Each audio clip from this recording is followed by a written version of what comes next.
Ce samedi 17 décembre, à l'issue d'une soirée riche en émotions, c'est Inodira Ampio, Miss Guadeloupe, qui a été sacrée Miss France 2023 à Châteauroux, Indre.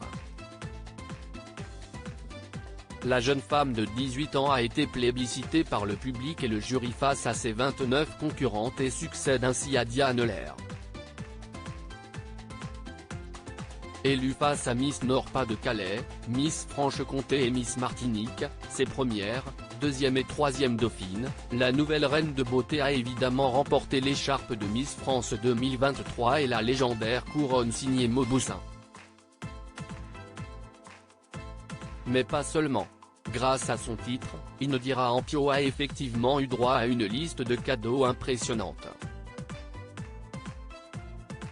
L'un d'eux a néanmoins suscité de vives réactions.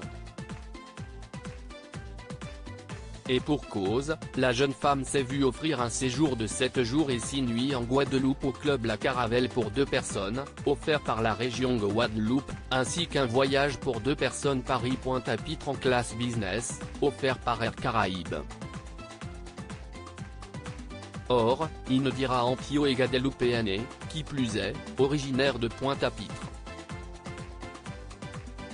Elle ne devrait donc pas être vraiment dépaysée.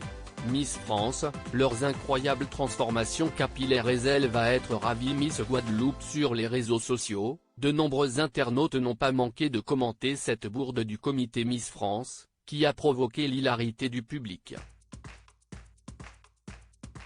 Donc, si Miss Guadeloupe gagne, elle va gagner un séjour chez elle ?